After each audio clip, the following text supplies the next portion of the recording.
ಅಂತ ಎಲ್ಲೂ ಕೂಡ ಸಿಗಲ್ಲ. ನಿಜ ಹೇಳಬೇಕಂದ್ರೆ ಇದೊಂದು ಬೈ ಪ್ರಾಡಕ್ಟ್, ಉಪ ಉತ್ಪನ್ನ.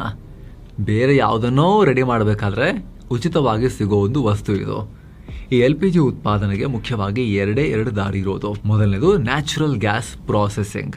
ಭೂಮಿ ಅಡಿಯಿಂದ ನೈಸರ್ಗಿಕ ಅನಿಲ ತೆಗೆಯುವಾಗ ಅದರಲ್ಲಿ ಮೀಥೇನ್ ಜೊತೆಗೆ ಈ ಪ್ರೋಪೇನ್, ಬ್ಯೂಟೇನ್, ಪೆಂಟೇನ್ ಈ ರೀತಿ ಹಲವು ಗ್ಯಾಸ್ಗಳು ಮಿಕ್ಸ್ ಆಗಿರ್ತವೆ. ಅದನ್ನ ದೊಡ್ಡ ದೊಡ್ಡ ಫ್ರಾಕ್ಷನೇಷನ್ ಟವರ್ಗಳಿಗೆ ಕಳಿಸಿ ಅಲ್ಲಿ ಈ LPG ಗ್ಯಾಸ್ಗಳನ್ನ ಅಂದರೆ ಪ್ರೋಪೇನ್, ಬ್ಯೂಟೇನ್ ಅನ್ನ ಮಾತ್ರ ಸಪರೇಟ್ ಮಾಡ್ತಾರೆ. ಗ್ಲೋಬಲ್ ಆಗಿ 60% LPG ಬರೋದು ಇದೇ ಪ್ರಾಸೆಸ್ನಿಂದ. ಎರಡನೇ ದಾರಿ ಅಂದರೆ ಕ್ರೂಡ್ ಆಯಿಲ್ ರಿಫೈನಿಂಗ್. ಭೂಮಿಯಿಂದ ತೆಗೆದ ಕಚ್ಚಾ ತೈಲವನ್ನು ರಿಫೈನರಿಗಳಲ್ಲಿ ದೊಡ್ಡ ದೊಡ್ಡ ಡಿಸ್ಟಿಲೇಷನ್ ಕಾಲಮ್ನಲ್ಲಿ ಹಾಕಿ ವಿಪರೀತವಾಗಿ ಕುದಿಸ್ತಾರೆ. ಆ ಕಚ್ಚಾ ತೈಲ ಕುದ್ದು ಅದರಿಂದ ಪೆಟ್ರೋಲ್, ಡೀಸೆಲ್, ಸೀಮೆ ಎಣ್ಣೆ ಸಪರೇಟ್ ಆಗುವಾಗ ಅದರ ಜೊತೆಯಲ್ಲೇ ಬೈ ಪ್ರಾಡಕ್ಟ್ ಆಗಿ ಈ ಲೈಟ್ ಹೈಡ್ರೋಕಾರ್ಬನ್ಸ್ ಗ್ಯಾಸ್ ರೂಪದಲ್ಲಿ ಹೊರಬರುತ್ತೆ. ಪೆಟ್ರೋಲ್, ಡೀಸೆಲ್ ಮಾಡುವಾಗಲೂ